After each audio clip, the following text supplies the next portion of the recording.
Hello, friends. This is Dave Hurwitz, executive editor at ClassicsToday.com, here with Ask Dave. I love it when you ask Dave. It's so much fun having a direct exchange with you folks about your questions and concerns. And a reader writes, and I think this is a really good question. Hi, Dave. Thanks a lot for your series about flawed pieces that we love anyway. I have a very general question about that. What exactly is a flaw? And are there objective or subjective criteria for it? In one video, you talked about Schumann's Rhenish Symphony, not in this series actually, but I did, and its weak development section, which is in the first movement, which doesn't live up to the expectations of a sonata form. Yet the piece is extremely popular, also because it draws a lot of inspiration in its melody and directness from Rhenish folk music. Could it maybe have been Schumann's intention to shape the development section that way? And could one still even call it a flaw? I have the feeling that a development section in the traditional sense would probably be more disruptive to the atmosphere of the first movement. Okay. Boy, is there a lot to unpack here, but it's a very interesting question, and I thank you very much for asking it.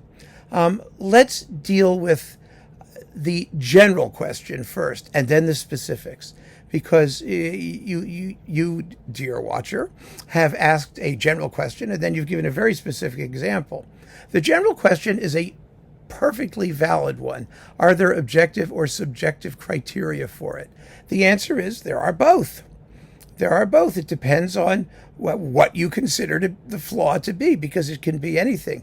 It can be a defect in orchestration, a defect in notation, a defect in timing or formal structure, a defect in your subjective impression of the work. If it's boring, it's obviously flawed because it's boring.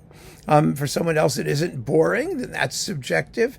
Objective criteria might involve, for example, problems with orchestration, melodies that you want to hear that you can't because the composer wasn't quite sure of himself. Not every composer was equally brilliant in every aspect of musical composition. And this is particularly true in orchestral music because back in the day, most composers couldn't hear their music very often. Even today, I'll give you an example. I was having a conversation with the great late Finnish composer Eino Juhani Rautavaara, and I said to him, "Do you know what a piece is going to sound like before you hear it?" And he said, "Well, you hope you do." He said, I hope I do. And I write it down, and then it gets played. And depending on the performance," he said, it may sound like I knew what I was doing, or it may sound like I didn't. But the problem is you've given it to your publisher, and they've published the music, and they have an investment in it. And then you hear it, and you want to make changes, and you send your publisher a raft of changes, which are going to cost a fortune for them to rediddle. And sometimes they do, and sometimes they don't. And sometimes it's the performance that makes all the difference. And we were talking about this in the context of his Eighth Symphony, which I heard, premiered by the Philadelphia Orchestra in Symphony. And I was not terribly satisfied with that performance. I thought that the work had an issue, particularly with the balance between the slow movement and the rest of the piece. And I mentioned this to him because he was there at Carnegie Hall. And he said, "Just wait." He said, "Just wait." He was not happy with the performance either. And then the recording came out with Leif Segerstam, and I said, "Oh yeah, it's fine." And I wrote to him and I said, "You were right. The performance made a big difference." He said, "See?" So obviously these flaws can be subjective, but in this particular case, I would argue the flaw was in the interpretation, not so much the work. But it was pretty objective because everyone heard the same thing, and it was what it was. And the degree to which we defined what it was as a flaw might be somewhat subjective, but he agreed with me that it wasn't very good. So, I think, frankly, as with most of these things, to the extent that defining what a flaw is depends on really careful listening and an accurate description of what you hear, it's more objective than people let on.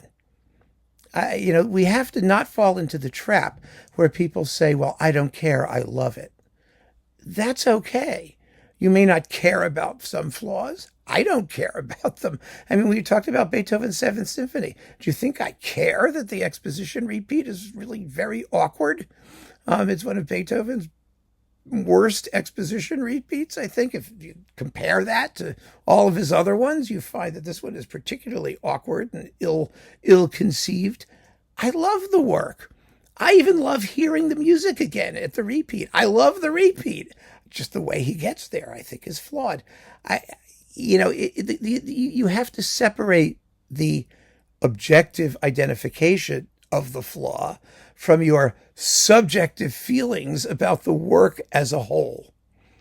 I wouldn't change a note of Beethoven's Seventh, even the scherzo that goes round and round and round and round and round. I wouldn't change anything. I'm not qualified to change anything, but I can recognize that there are issues and there are problems.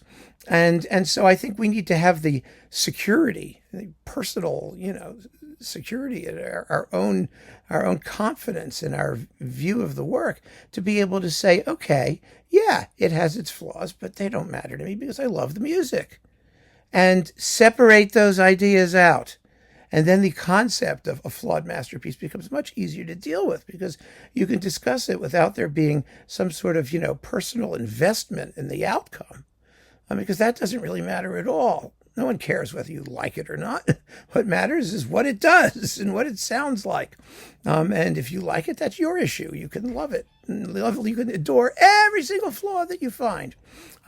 So that's the objective, subjective sort of balance we try to reach. But now let's talk about Schumann's Rhenish Symphony. The development of Schumann's Rhenish Symphony is famously non-developing, and critics and music lovers and people have pointed this out forever. I mean, you're in the first movement, you're in the middle of the first movement, and it just keeps going round and round and round, and then you hear da da da da da da da da da da, then it da da. He doesn't know how to get out of it. Da da da da da da da da. Then he goes da da da da. Da da da dum, da da dum, bum bum bum bum bum bum. And he's like, the hell with it. Let's try the second subject. Do do do do do do. Then it goes around, then it does it again. Then it's oh my gosh, it's a mess. Now Schumann famously was bad at development sections too. I mean, nobody disagrees with these things. They don't. But some of the things that you say about it, your justification for saying that it's not flawed, just don't hold water. Yes, the piece is extremely popular. Lots of pieces that we consider to be possibly flawed are extremely popular because they contain great tunes. And one of the things I've always said is if the piece contains a great tune, nothing else really matters. You're in business. If you can write a melody, you're good. But it can get rather tedious if you repeat it 100 times, and it can get rather tedious if it's supposed to be doing something that it isn't doing. And that is what happens in this development section. You note that it draws a lot of inspiration in its melody and directness from Rhenish folk music. That's completely untrue. There is nothing about that symphony that has anything to do with Rhenish folk music, anything. It's called that because Schumann was conductor in Cologne at the time, and the piece was inspired by his stay in that part of Germany. Whether it draws on actual folk melodies and things like that. That is a conversation for another day and something we don't want to get into, but it has nothing to do with why it's popular. The tunes are good tunes. Schumann wrote fabulous tunes. He came up with wonderful musical ideas, and those ideas may be strong enough to carry over the fact that he did not know what to do with some of them in a symphonic context. Then the reader goes on, viewer, could it maybe have been Schumann's intention to shape the development section that way? Well, obviously it was his intention to shape it that way because that's what he did. That's a non sequitur. I mean, he did what he did, and obviously it was intentional. Whether he thought he accomplished what he thought he accomplished is another issue. It really is. And whether his understanding of form in this particular context was such that it deploys his musical material in the most powerful and efficient way, well, that's another subject for discussion as well. So you can still call it a flaw because a composer does what he intends to do. I mean, they all do what they intend to do, obviously. But like I said, they don't do everything equally well because nobody's perfect. I mean, that's just, goes without saying. Then we conclude with, the viewer concludes, I have the feeling that a development section in the traditional sense would probably be more disruptive to the atmosphere of the first movement. Well, that's a loaded statement. First of all, there is no such thing as a development section in the traditional sense. All development sections are supposedly unique to the material they develop, number one. Number two, it is the idea of a development section to be disruptive because they're supposed to be dramatic. They're supposed to be the section of the movement where stuff happens. And if nothing happens in the development section, then something isn't quite right with the development section. You're supposed to be able to work with your material and do it in such a way that it creates a feeling of progress in the musical argument, which that particular development section certainly does not do. But the word traditional is a loaded term, especially in Schumann's day, when the strictures of sonata form hadn't even been described yet. That didn't come until the late 19th century by a guy named Karl Marx, actually, writing about Beethoven's piano sonatas. The notion that there is a traditional view of sonata form, especially when Schumann was writing, is simply incorrect. The problem is we call it a development section is just for terminological convenience. We do. But you might as well just say, well, this is the passage that doesn't do anything. You don't have to call it a development section. It still doesn't do anything. Whatever you call it, it does what it does, and it sounds what it sounds like. And lastly, there's no point in speculating about what might have been because composers are geniuses, and we have no idea what they're going to do, and whatever they do will evince some evidence of that genius, and it will either work or it won't work, or we won't care whether it doesn't work, and that's just how the cookie crumbles. You can't say more than that. So it's pointless to make predictions about what might have been or what the composer might have thought. All we know is what they did. Period. And there is no backstory or subtext that is going to clarify what they did in a better sense.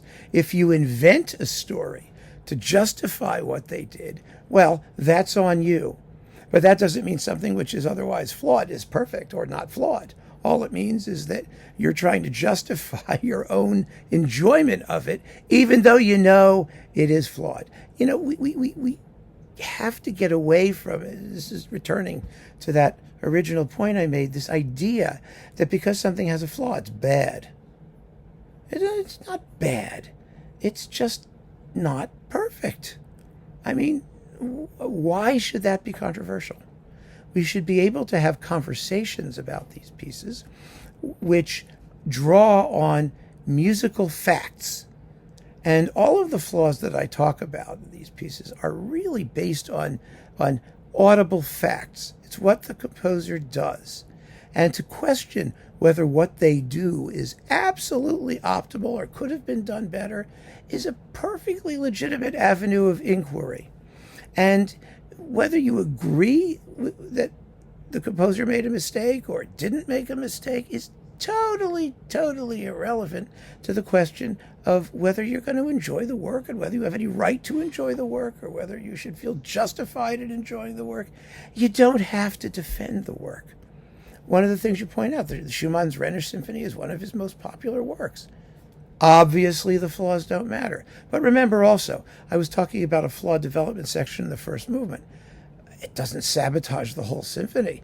You've got 4 more movements, and they're wonderful. Well, you could say that the finale also doesn't go anywhere, particularly.